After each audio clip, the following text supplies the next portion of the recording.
Hi, this is Ron the Dream Roper. Are you have roadblocks to your future? Stay tuned. I'm going to talk about one key roadblock that affects a lot of us. Talk to you in a minute.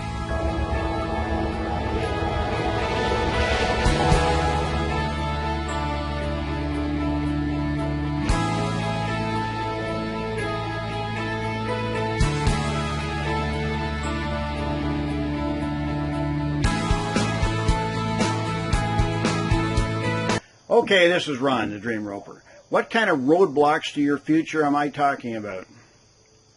Well, yesterday I was reminded that all of us take offense at things, and some of us easier than others. If you're having a bad day, you might take offense even easier. But there's like 3 levels of offense. One is minor, right? And we've all heard, don't sweat the small stuff, and it's all small stuff. But it's easier to say than it is to do, right? Somebody cuts you off in traffic, might spoil your whole day, and he doesn't even know, or she or whoever doesn't even understand they did anything to you.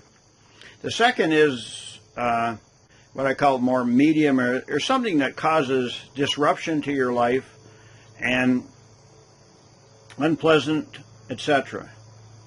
And then thirdly, there's like life-shattering experiences, whether it could be a family breakup or a major illness or a death. And so let's take a look at that. I mean, the minor stuff, most of that you can shake off yourself. I mean, let's not go through life with a victim mentality. Woe is me. And do you know anybody like that? Hopefully you don't spend too much time listening to that, because it can drag you down. But on the other two, you really have to make a conscious decision to let it go. And in fact, in the more severe issues, you might even have to get counseling. Now, I recommend Christian counseling because it's biblically focused, etc., and helping you relieve this. Now, why am I saying this is important? If you're carrying all this extra baggage, I mean, when Barbara and I go from North Carolina to Texas or something, I'm loading a whole bunch of baggage in the car. Now, I go to a hotel and I start offloading and carrying this stuff in. I can only carry so much. You can only carry so much mental and emotional baggage. You gotta let it go. Maybe this is like giving you a luggage cart. Anyhow, what I'm looking at here is that we must make a decision to let it go. And if you need help, you need help. That's okay. We weren't put here on the planet alone. But we were created for greatness.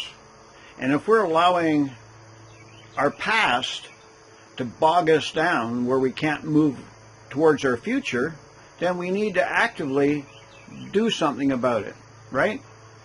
And why do I say that? Okay, let's look through 3 steps. And why? Step 1 is if we pray the Lord's Prayer, we say, Father, please forgive us as we forgive those who trespass against us.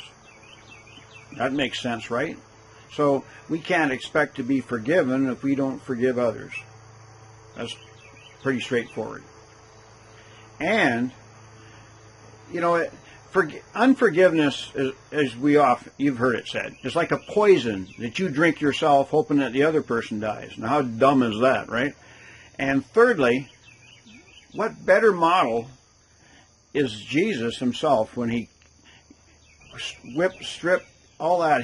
All the unbelievable agony he suffered on his way to the cross and on the cross in order that we could be forgiven. And what was his last words in his dying breath? Says, Father, forgive them, for they know not what they do. I mean, what better model is that? What could you possibly have that would be worse than that? So, why am I talking about forgiveness and how it would affect your future? Well, normally I blog on freedom. Freedom, financial freedom, lifestyle freedom, to be all you've dreamt to be, and even expand upon that and greater than what you can dream. So, or what you have dreamt. So, what this is all about is that you letting go of all that baggage in the past to move confidently in your future. To get more, you got to give something up. Give up all this baggage you're carrying. Give up the extra weight. I hope this has been a blessing to you. And if it is, feel free to share it with somebody that needs it. And I look forward to speaking to you in future blog posts. If you'd like to talk to me personally on that, please just fill out the form below and let's connect up and talk. Have a blessed day.